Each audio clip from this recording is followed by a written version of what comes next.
안녕하세요. 뉴스반장입니다. 마침내 극우 유튜버 출신의 통일부 장관이 탄생했습니다. 이렇게 근본 없는 일국의 장관의 탄생은 헌정사상 처음인데요.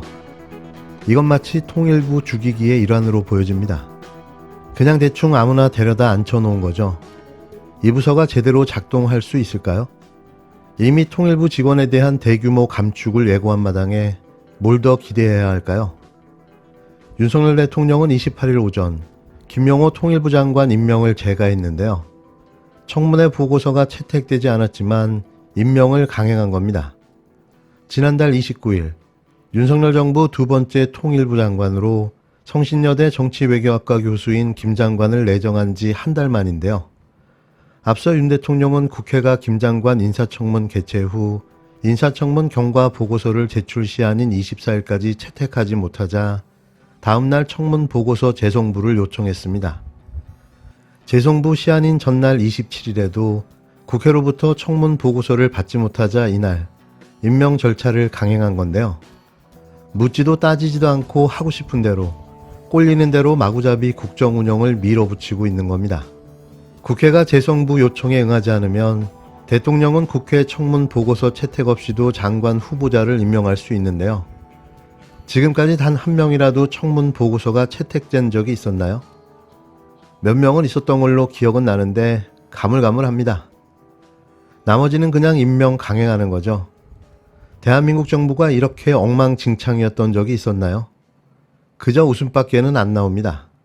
내년 총선의 완승에 탄핵시키는 것만이 유일한 해법이 되지 않을까 싶습니다. 우리 가족들에게 진심으로 사죄의 말씀드립니다. 언제 혹시 보고 처음 받으신 거세요?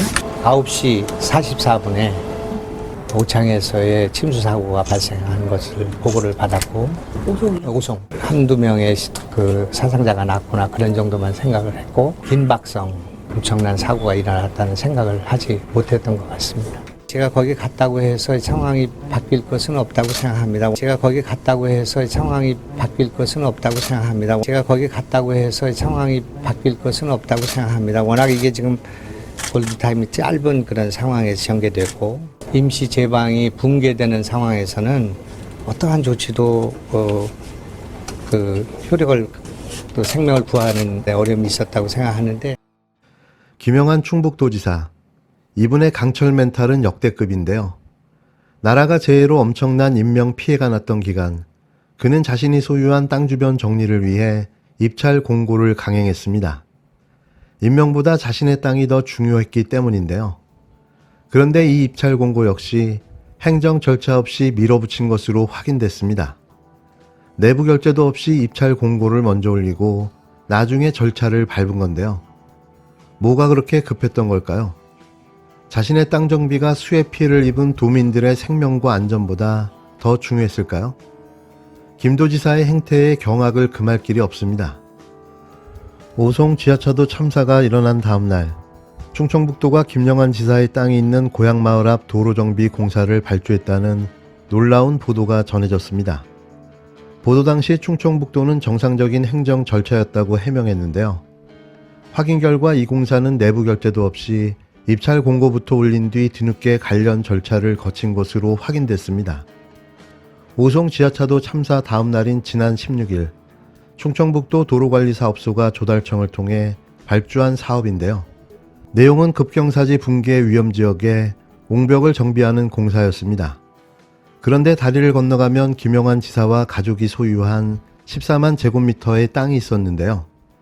지하차도 참사에 대응하기도 모자랄 시간에 김 지사 마을부터 챙겼다는 비판이 나왔습니다. 충청북도는 김 지사와는 아무런 관련이 없고 정상적인 행정 행위였다고 해명했는데요. 그런데 담당 공무원은 당시 결재도 받지 않은 상태로 발주부터 한 사실이 확인됐습니다. 입찰 공고가 올라온 시간은 일요일인 16일 오후 3시 10분. 그런데 이 사업의 기한이 이보다 2시간 뒤에 작성됐는데요.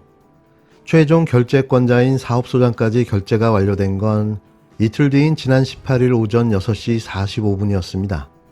충북도로관리사업소 측은 담당자들이 업무를 서둘러 처리하다 벌어진 일이라고 해명했는데요. 그러면서 김영환 지사와는 관련이 없다고 거듭 선을 그었습니다. 하지만 동료 공무원들도 매우 이례적인 일이라고 입을 모아 말하고 있는데요.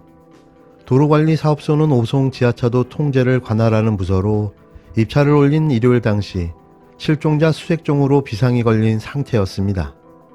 이런 시점에 절차도 어긴 채 이 사업을 발주한 점은 미스테리한데요. 오송 지하차도 참사와 관련해 충청북도와 도로관리사업소는 현재 검찰 수사를 받고 있습니다. 그런데 정부가 오송 지하차도 참사와 관련해 34명의 공무원과 민간인 2명을 검찰에 수사 의뢰하고 63명의 공무원은 소속기관의 징계 조처를 요청하기로 했는데요. 그런데 정작 선출직을 이유로 김영환 충북지사와 이범석 청주시장은 인사조치 대상에서 제외됐습니다. 이에 대해 유승민 전 국힘당 의원은 29일 SNS를 통해 감찰 결과는 도저히 납득할 수 없다고 직격했는데요. 유 전 의원은 부지사와 부시장은 참사에 책임이 있어서 경질했는데 지사와 시장은 선출직이라 어쩔 수 없다고, 인사조치를 못하면 경찰에 수사 의뢰라도 해야 하지 않느냐고 쏘아붙였습니다. 유 전 의원은 부는 정을 보좌할 뿐인데 부는 책임 있고 정은 책임이 없다라고, 선출직 지사와 시장은 책임지지 않고 권력만 누리는 자리인가라고 반문했는데요. 그러면서 이태원 참사부터 오송 참사까지 대통령, 총리, 장관, 경찰청장, 지사, 시장 같은 높으신 분들은 책임도 사과도 없고 아랫사람들, 일반 공무원들에게만 책임을 묻는 나라, 소중한 생명이 희생당한 인재가 발생해도 높은 분들은 격노하고 질책만 하고 아무런 책임도 사과도 없는 나라라고 비판했습니다. 이어 유 전 의원은 그런 비겁한 세상에서는 공무원 하기도 참 힘들 것 같다고 개탄했는데요. 그나마 옳은 소리를 하는 내부자가 있다는 게 다행스러울 지경입니다. 모두가 네 탓, 책임은 없고 권한이 있는 정부, 각자 도생의 나라에 살고 있습니다.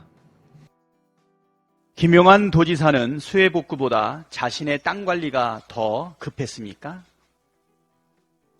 일요일이었던 지난 16일 충청북도가 괴산 후영지구 급경사지 붕괴 위험지역 정비사업 입찰 공고를 나라정토에 등록한 것으로 나타났습니다. 보도에 따르면 공사 현장은 괴산군 청천면 후영리 산 18-49번지 일원으로 추정 금액은 3억 3,307만 원입니다. 문제는 이곳이 김영환 지사의 토지와 선친의 묘소, 산막과 아들이 거주하는 곳인 그 입구인 후용교 일대라는 것입니다. 김영환 도지사의 후영리 일대 토지는 14만여 제곱미터로 산막과 선친의 묘소가 있는 임야는 12만여 제곱미터에 달합니다.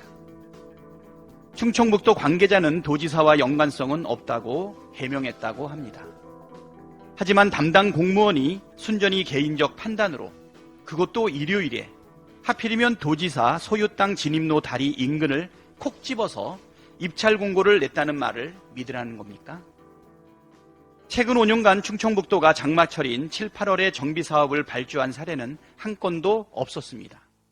비 피해로 공사 중 붕괴 우려가 있기 때문에 장마철을 피하는 것이 관례입니다. 그런데도 충청북도는 일요일에 입찰 공고를 내고 나흘 만에 초고속으로 사업자 선정까지 마쳤습니다. 도저히 이해가 되질 않습니다. 김영환 도지사에게는 수해 복구보다 자신의 땅 관리가 더 급한 것인지 묻지 않을 수 없습니다. 김영환 도지사에게서 공적인 책임감이라고는 전혀 찾아볼 수 없습니다. 도민의 생명과 재산보다 자기 재산이 더 중요하다면 한시라도 그 자리에 앉아있을 이유가 없습니다. 지금이라도 즉시 사퇴하길 바랍니다.